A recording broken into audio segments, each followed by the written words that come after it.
The poaching of elephants for their ivory continues to be a problem on the African continent. A study by the University of Cape Town and Oxford University aimed to unpack what drives poachers and why the practice still continues on such a wide scale. Some of the factors in the study related to poor governance, lack of law enforcement, and the increase in the price of ivory. To speak to us some more about their findings, I'm joined by one of the co-authors of the paper, Dr. Kuiper, who joins us from Cape Town virtually. Thank you so much for your time this afternoon. Maybe let's start off with how you decided that this was a data that needed to be collated, and in as much as there's ongoing work being done in this field, that looking at the driving factors across the continent and being able to compare the push-pull factors still needed to be done in a compelling way. Thanks so much. It's great to be here, and good afternoon to your listeners. This program that we use the data from, a program for collecting data on elephant poaching. It's data collected mostly by wildlife rangers, and it's data that's been collected over the last 20 years or so. And the initial reason for collecting this data was to work out whether things like legalizing the trade in ivory, so legally selling ivory, would lead to an increase in poaching or not. There was a lot of debate around that. And so this program was set up to collect elephant poaching data from a wide array of sites. But from a scientific perspective, we were really interested in what the data could tell us about what drives poaching. So we looked to match the elephant poaching data with data on things like national governance quality and human well-being in the park, in the areas surrounding parks, and even things like armed conflict intensity. So what the study gave us was insight into what drives poaching. And your study now, I mean, it came out a couple of days ago, but also a couple of days ago, a shocking story coming out of northern KwaZulu-Natal, where elephants, 25, I think the report said, slaughtered elephants in the Jozini Dam. And without taking your data and applying it too rigorously, I mean, I've driven through that area a few times, and that Jozini Dam area is quite a depressed economic area, isn't it? And then your report comes out and kind of just puts it all out very logically that conservation and economic and social development need to go hand in hand. Can you give us a snapshot of what some of those findings were from your study? That's really spot on what you're saying. I think what our study showed loud and clear was that it was areas in which human populations, so human communities, were doing better, that elephant poaching tended to be lower.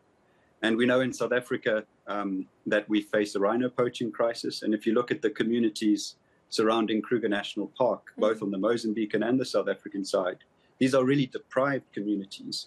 And I think what a lot of conservationists have got wrong, at least in recent decades, is to think that they could work for the protection of animals without thinking about people. Yeah. And really, I think that conservation does not work unless communities are developed, unless communities feel that wildlife is valuable. And, you know, it's not only the role of conservationists, I think it's also national governments. When national governments don't serve the people, when we have situations of economic deprivation, that is obviously a horrible situation for people, but it also has consequences for wildlife. So it's actually, if you spin the story, it can be quite positive that working for the well-being of people can actually have co-benefits for wildlife. And I think we can't ignore human well-being, and we need to work for it alongside the well-being of animals like elephants. And we've seen that play out in various conservation hotspots across the world as well. Now, your study looked at a number of countries across the continent. Can you give us an idea of a couple of countries where they are seemingly getting things right? That's a good question. Yeah, so we're quite confident in our findings because we were able to get data from 64 different protected areas, 64 different places in Africa across 30 different sites where elephants occur. And it was on average across these sites, the sites that had more prosperous human populations tended to be the ones with less poaching. But to answer your question, Namibia always stands out for me. Namibia has a wonderful conservation model whereby local communities are given ownership of protected areas and are therefore given an incentive to protect wildlife. And they have a model called the conservancy model, where decisions about how wildlife is managed is in the hands of the communities, and they work together with governments and together with private tourism operators to really ensure that conservation benefits the community alongside the animals. And it was in Namibia, for example, in Etosha National Park, where there's a fairly sizable elephant population, still had quite low, very low rates of poaching compared to other sites. So that's one example, but there are others. I think, to use an example on the other end of the spectrum, Kruger National Park, despite investing millions in security and technology, has not managed to stop rhino poaching. And I think just the inequality that exists in that landscape between, the wealthy private reserves and other actors in the area, and then the poor communities on the doorstep of Kruger, that inequality creates a real environment for crime. It's the kind of inequality that is bigger and greater than any electric fence or guns that you can use against it. And that's quite tragic, isn't it? I think we... Go ahead, go ahead, Tim. Yeah. No, I think you're right. We need to change the way we think about conservation, move away from guns and fancy cameras and drones, and maybe look towards respecting people on the boundaries. I know that's maybe a simplistic way of summarizing it, but I think that's the direction we need to be moving. You know, look, I couldn't go to enough parks. If you paid me, I would be in parks every weekend, such as the richness and the diversity we have in this country. And it's always so sad that you realize that the majority of the country haven't had the privilege of visiting these places that are actually there for them. And you do hear the good stories. You do speak to people, and they, come from families who live near the parks, or the reservists involved communities and sent their kids on scholarships, and they come back and they plow back those skills. So you do hear the good stories.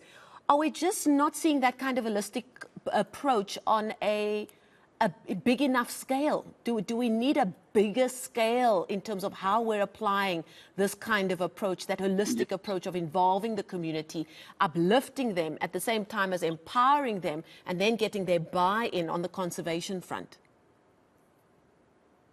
Well, it certainly sounds like you've done your research and are a passionate conservationist yourself. I think old habits die hard.